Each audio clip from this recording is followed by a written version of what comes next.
Hello दोस्तों, मैं सुमित सागर और आज जो टॉपिक लेकर आया हूँ वो एक महान क्रांतिकारी हैं जिनका नाम है सुभाष चंद्र बोस और आज़ाद हिंद फौज।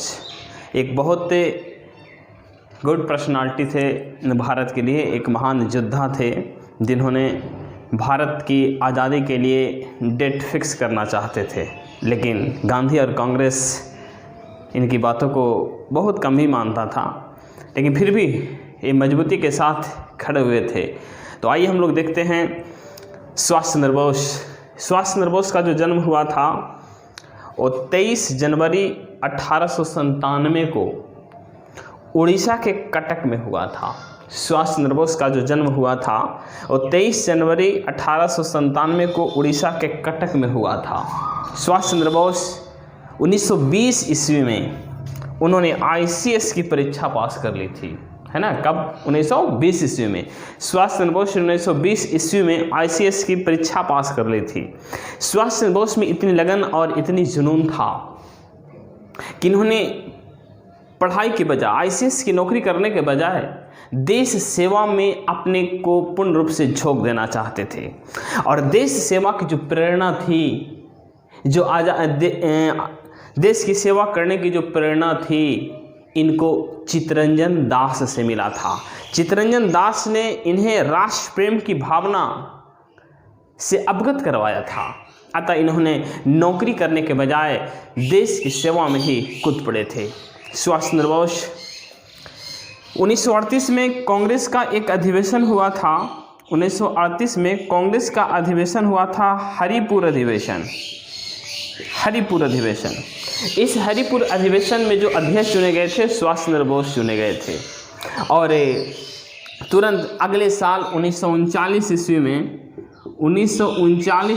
में कांग्रेस का जो अधिवेशन हुआ था वो हुआ था त्रिपुरी अधिवेशन। त्रिपुरी अधिवेशन, इस त्रिपुरी अधिवेशन में भी सुभाष चंद्र बोस अध्यक्ष चुने गए थे। लेकिन यहाँ पर हुआ क्या कि गांधी जी का एक उम्मीदवार पट्टाभी सीतारमैया को हराकर इन्होंने कांग्रेस के अध्यक्ष बने थे। किन्हें हराए थे? पट्टाभी सीतारमैया।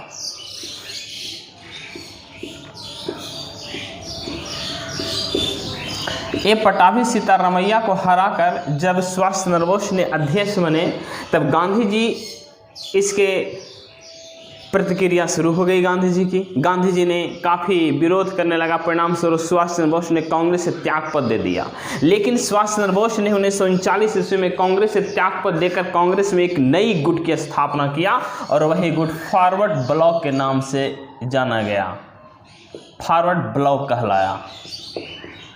यानी कि फॉरवर्ड ब्लॉक की स्थापना किसने किया? सुभाष चंद्र बोस ने किया। कब किया? 1939 ईस्वी में किया।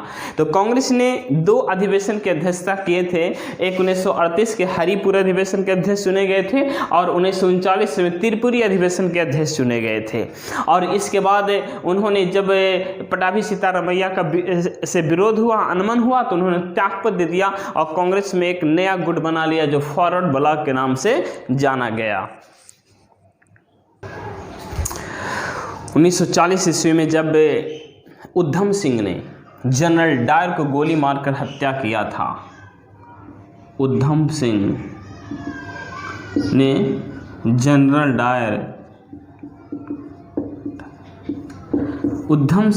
जनरल डायर को गोली मारकर हत्या कर दिया था, वो भी लंदन में जाकर, इस समय पूरे भारत में युवाओं में एक नई स्फूर्ति पैदा हो गई थी।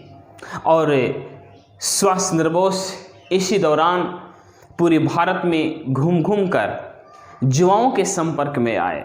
और जब भगत सिंह राजगुरु और सुखदेव की फांसी दी गई थी, तो सुभाष चंद्र बोस ने उस दौरान पूरे भारत में दौरा किया था।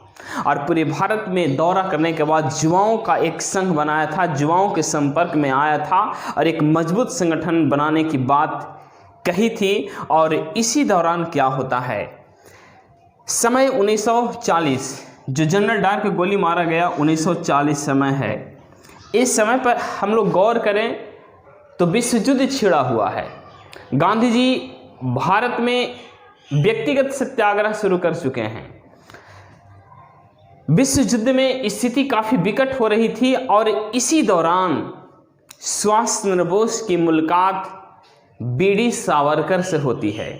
तो बीडी सावरकर ने सुभाष चंद्र बोस को कहा कि यदि आप भारत में रहते हैं तो अंग्रेज पकड़ पकड़ के हमेशा जेल में ही ठूस से चला जाएगा, इसीलिए आप एक काम कीजिए कि रास बिहारी बोस की तरह आप देश से हटकर भारतीय क्रांतिकारियों की सहायता करते रहिए। इन्होंने भी मन बनाया। जब 1940 ईस्वी में इन्होंने एक छोटी सी आंदोलन शुरू किया, तब इनको गिरफ्तार करके जेल में डाल दिया गया। सुभाष चंद्र बोस ने क्या किया कि जेल में ही अपने को छुड़वाने के लिए अनशन कर दिया, और इसी अनशन के दौरान सुभाष चंद्र बोस को जेल से तो रिहा कर दिया गया, लेकिन कलकत्ता में इनके घर को घेराबंदी कर दिया, पुलिस का पहरा बैठा दिया गया। अब सुभाष चंद्र बोस क्या करें? कुछ दिन बाद इन्होंने बीमारी का बहाना बनाया और खूब लंबा लंबा दाढ़ी रखा और एक पठान के वेश में घर से पुलिस को चकमा देकर निकल गए। और उनका एक मित्र था भगत राम। भगत राम सुभाष चंद्र बोस का एक मित्र था।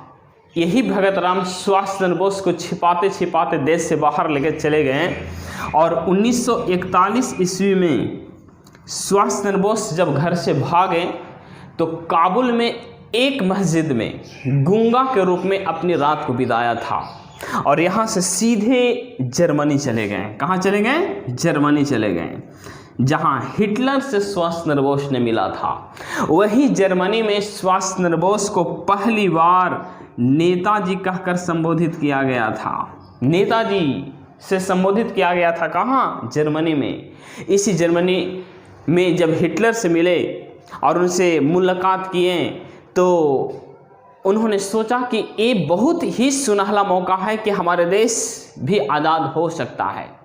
क्योंकि मैंने बताया था पिछले क्लास में कि प्रथम विश्व युद्ध के दौरान जो दुश्मन थे, दूसरा विश्व युद्ध में दोस्त बन चुके थे, वो थे जर्मनी और जापान। एशिया में जापान और यूरोप में जर्मनी। जर्मनी जो प्रथम विश्व युद्ध में दुश्मन थे, दूसरे विश्व युद्ध में दोस्त बन चुके थे। और सुभाष चंद्र बोस हिटलर से जाके मिले और उनसे काफ़ी सहायता प्राप्त किया। स्थिति देखिए क्या हो रहा है। समय आता है 1942। 1942 में क्या हो रहा है? तो जापान दक्षिणी पूर्व एशिया में कहें तो सिंगापुर पर कब्जा जमा चुका है। इधर हिटलर तेजी से आगे की ओर बढ़ते जा रहा है। 1942 का समय है। क्रिप्स मिशन योजना भारत आया और उसकी असफलता भी हो चुकी है। गांधी जी ने उसको डेड फेल चेक कहा है, और 1942 में भारत में भी गांधी जी आंदोलन छेड़ रखे हैं, और इन्होंने नारा दे रखा है, करो या मरो, डू या डाई। यानी कि अब अंग्रेज भारत में बुरी तरीके से फंस चुके थे, और इसी युद्ध के दौरान सुभाष चंद्र बोस अपनी देश की आज़ादी का भविष्य झांक रहे थे, और कांग्रेस को कहा था कि आप आज़ादी का तारीख को फिक्स कर दीजिए। सुभाष चंद्र बोस आगे क्या होता है जरा देखते हैं। जापान सिंगापुर पर कब्जा जमा के भारत में घुसते जा रहा था। तब गांधी जी ने अंग्रेजों को कहा था कि अंग्रेज भारत को भारतीयों के लिए छोड़ जाओ, जापानियों के लिए मत छोड़ो। तब जो उस समय जापान के मेजर थे फुजीवारा और कैप्टन थे मोहन सिंह, उन्होंने बहुत सारे भारतीय फौजियों को गिरफ्तार कर लिया और कहा कि सबको कत्ल कर दो। लेकिन जब देखा गया तो पता चला कि ये इंडियन तो हैं, अंग्रेजों की तरफ से लड़ रहे हैं, लेकिन हैं भारतीय। तो उन्होंने सोचा कि क्यों न इसमें राष्ट्रीयता की भावना को पनपा कर उसी के विरुद्ध हम इसको इस्तेमाल करते। तब उन भारतीय फौजियों को कहा कि तुम किसके लिए लड़ते हो, अंग्रेजों के लिए क्यों लड़ते हो, अपने देश के लिए क्यों नहीं लड़ते हो। और उन्हीं को मिलाकर एक संगठन बनाया जो आज़ाद हिंद फौज कहलाया। तो इस आज़ाद हिंद फौज के जो सबसे पहले स्थापना करने वाले थे वो कौन थे? कैप्टन मोहन सिंह थे। कैप्टन मोहन सिंह थे जिन्होंने आज़ाद हिंद फौज की स्थापना किया था। आज़ाद हिंद फौज के जो गठन का श्रेय है वो सबसे पहले कैप्टन मोहन सिंह को दिया जाता है। इन्होंने ही आज़ाद हिंद फौज की स्थापना किया था करीब 1 सितंबर 1942 को। इन्होंने आज़ाद हिंद फौज का पहला डिवीज़न बना लिया था। लेकिन इसका जो नेतृत्व किए थे वो रास बिहारी बोस किए थे। लेकिन रास बिहारी बोस वो काफ़ी बूढ़े हो चुके थे, चूँकि 1905 ईस्वी में भारत छोड़कर वह सिंगापुर जा चुके थे। वहाँ इन्होंने आज़ाद हिंद फौज का कमान संभाला था। लेकिन सुभाष चंद्र बोस उस समय जर्मनी में थे और जर्मनी से सुभाष चंद्र बोस को आह्वान करता है कि और आज़ाद हिंद फौज का कमान संभालो। तब सुभाष चंद्र बोस 2 जुलाई 1943 को सुभाष चंद्र बोस सिंगापुर पहुँचते हैं और 2 जुलाई के बाद 5 जुलाई 1943 को करीब सुभाष चंद्र बोस को आज़ाद हिंद फौज का कमान संभाल लिया गया, कमान दे दिया गया। उन्होंने आज़ाद हिंद फौज के कहा जाए तो कमांडर नियुक्त कर दिया गया। उस समय सुभाष चंद्र बोस ने पूरे सिंगापुर में एक पर्चा फैला दिया था कि और एक तिथि दिए थे कि कितने ऐसे लोग हैं जो आज़ाद हिंद फौज के कमान संभाल सकते हैं। तो भीड़ इतनी जुटी थी कि सुभाष चंद्र बोस का इतना अनुमान भी नहीं था। उन्होंने सिर्फ एक बार कहा था कि कितनी ऐसी महिलाएं हैं, हाथ उठाओ जो आज़ाद हिंद फौज का कमान संभाल सकती है। तो महिलाओं में इतनी जुनून था कि वे हाथ ही नहीं उठाई थी बल्कि उनके स्टेजों तक चढ़ गई थी। उसी समय सुभाष चंद्र बोस ने पूरे भारत को जय हिंद के नारों से संबोधित किया था और कहा था तुम मुझे खून दो मैं तुझे आज़ादी दूंगा, और एक और नारा दिया था दिल्ली चलो। तो सुभाष चंद्र बोस के 3 नारे हो गए, जय हिंद, तुम मुझे खून दो मैं तुझे आज़ादी दूंगा और दिल्ली चलो। और सुभाष चंद्र बोस ने उसी सिंगापुर में जो ब्रिगेड बनाया था, जो रेजिमेंट बनाया था, एक 3 रेजिमेंट बनाया था, एक सुभाष रेजिमेंट, एक गांधी रेजिमेंट और एक नेहरू रेजिमेंट। ये 3 पुरुषों के लिए बनाया था और महिलाओं के लिए झांसी की रानी लक्ष्मीबाई के नाम पर लक्ष्मीबाई रेजिमेंट का गठन किया था। और इसी समय आज़ाद हिंद फौज गांधी जी को भी आह्वान करते हैं कि गांधी जी आप तिरंगा फहराने के लिए तैयार रहिए, हम आ रहे हैं। लेकिन जानते हैं कि गांधी जी सुभाष चंद्र बोस के भी 36 का आंकड़ा चल रहा था। गांधी जी इनकी बातों को ध्यान कहाँ देते थे। 8 नवंबर 1943 को, ध्यान दीजिए, 8 नवंबर 1943 को जापान ने सुभाष चंद्र बोस को अंडमान और निकोबार द्वीप दे दिया। तब सुभाष चंद्र बोस ने उस अंडमान निकोबार द्वीप को उन्होंने नाम दे दिया शहीद द्वीप और स्वराज द्वीप का नाम दे दिया। अंडमान निकोबार को शहीद द्वीप और स्वराज द्वीप के नाम से संबोधित किया। और इसके बाद सुभाष चंद्र बोस भारत की ओर कूच कर जाते हैं। आज़ाद हिंद फौज की सेना तेजी से भारत में घुसते जा रही थी और इम्फाल की पहाड़ियों पर, ध्यान दीजिए, ये नागा का क्षेत्र नागालैंड और इम्फाल की पहाड़ियों पर तिरंगा गाड़ चुका था। और इनके तिरंगा जो था एक कांग्रेस की तरह ही था, लेकिन इनके तिरंगे पर दहाड़ता हुआ शेर का निशान था। अब भारत में तेजी से और घुसते जा रहे थे।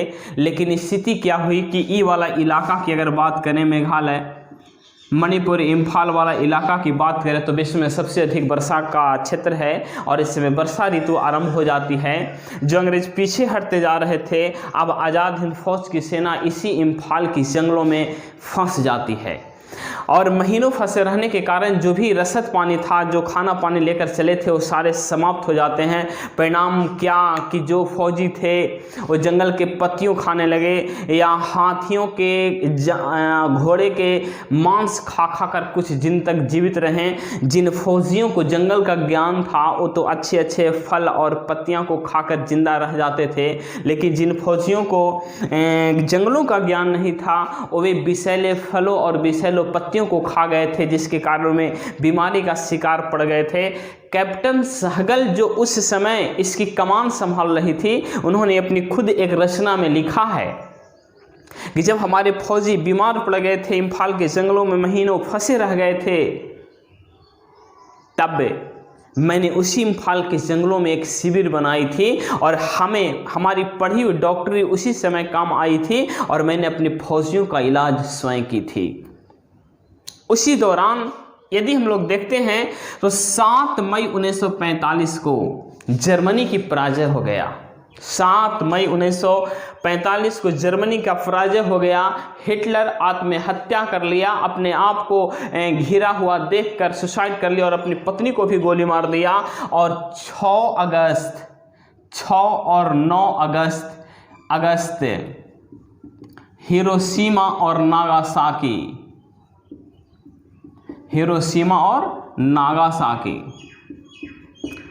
जापान की हिरोशिमा और नागासाकी पर अमेरिका परमाणु बम गिराकर तहस नहस कर दिया। अंततः 15 अगस्त 1945 को जापान भी पराजय स्वीकार कर लिया। तो जो दूसरा विश्व युद्ध जो काल था, ये जापान को पराजय स्वीकार करते ही दूसरा विश्व युद्ध समाप्त हो जाता है। और इसी दौरान ऐसी खबर फैली कि सुभाष चंद्र बोस किसी विमान से टोक्यो जा रहे थे और उसी विमान में अचानक आग लग जाता है और सुभाष चंद्र बोस को उसी विमान दुर्घटना में मृत्यु हो जाती है, जो आज तक यह रहस्य बनकर रह गया है। लेकिन इसके बाद सुभाष चंद्र बोस के बारे में कोई पता नहीं चल पाया। हमारी आज़ाद हिंद फौज इतनी शक्तिशाली से आगे बढ़ती रही थी कि हमारे देश की आज़ादी तो नहीं दिला सकी, लेकिन देश के लिए एक नई रास्ता को तय जरूर कर दिया था। और यहाँ से लोगों को यह दिखने लगा था कि भारत अब आज़ादी के बहुत करीब पहुँच चुका है। सुभाष चंद्र बोस की मृत्यु के बाद आज़ाद हिंद फौज की सेना बिखर कर रह गई। हमारे देश की आज़ादी तो नहीं दिला सकी, लेकिन भारतीयों में इतनी राष्ट्रवाद पैदा कर दिया कि अंततः अंग्रेजों को भारत छोड़कर जाना ही पड़ा। आज़ाद हिंद फौज की असफलता के बाद, उनके बिखराव के बाद, उनके जो काफ़ी महत्वपूर्ण नेता थे जैसे शाहनवाज, पी.के. सहगल और गुरुदयाल ढिल्लों को गिरफ्तार करके लाल किले में मुकदमा चलाया गया। उनके 3 प्रमुख सेनापति को गिरफ्तार किया गया, वो थे शाहनवाज, पी.के. सहगल और गुरुदयाल ढिल्लों। जो बहुत महत्वपूर्ण क्वेश्चन यहाँ से पूछा जाता है, इनको पकड़कर लाल किले में, दिल्ली के लाल किले में मुकदमा चलाया गया। और जब खबर फैली कि इनको पर मुकदमा चलाया जा रहा है, तब आज़ादी के दौरान जो भारत के महान वकील थे, जिन्होंने अपनी वकालत को त्याग दिया था, और जब इनकी खबर फैली कि इन पर मुकदमा चलाया जा रहा है, तो पुनः काले कोट को डालकर लाल किला पहुंच गए थे और इनकी पैरवी किया था। वो कौन कौन थे? तो पंडित जवाहरलाल नेहरू थे, तेज बहादुर सप्रू थे और भुल्ला भाई देसाई थे। ये 3 महान वकीलों ने, पंडित जवाहरलाल नेहरू, तेज बहादुर सप्रू और भुल्ला भाई देसाई, फिर से कोट डालकर लाल किले में पहुंच गए थे और इनके मुकदमे की पैरवी किए थे। अंततः इन तीनों को अंग्रेजों ने विवश होकर छोड़ दिया था। तो इस तरह से हम लोग देखते हैं कि दूसरा विश्व युद्ध के दौरान सुभाष चंद्र बोस ने एक दिशा तय कर लिया था कि बहुत ही अच्छा मौका है भारत की आज़ादी दिलाने का, और अंततः एक ऐसी रास्ता ढूंढ निकला कि 1947 में ही भारत को आज़ादी देना ही पड़ा अंग्रेज़ों को, और विवश होकर अंग्रेज़ों को भागना ही पड़ गया। इस तरीके से हमारे देश में एक महान क्रांतिकारी नेता सुभाष चंद्र बोस थे, जिनका रहस्यमय ढंग से मृत्यु हो जाता है, लेकिन हमारे देश में जो क्रांतिकारी की भावना पैदा करके चले गए, वो आज भी युवाओं के रग रग में बहता है। और जब भी देश के लिए कोई सोचता है तो सुभाष चंद्र बोस का नाम जरूर आता है। इस तरीके से सुभाष चंद्र बोस और आज़ाद हिंद फौज का एक छोटा सा टॉपिक था जो बहुत इम्पोर्टेंस था, इसको मैं लेकर आया। और नेक्स्ट टॉपिक मैं हमेशा लेकर आता रहूँगा। जय हिंद, धन्यवाद। कैसा आप लोग को वीडियो लगता है हमें कमेंट करके ज़रूर बताया कीजिए। आपके कमेंट का हमेशा हमें इंतज़ार रहता है। धन्यवाद।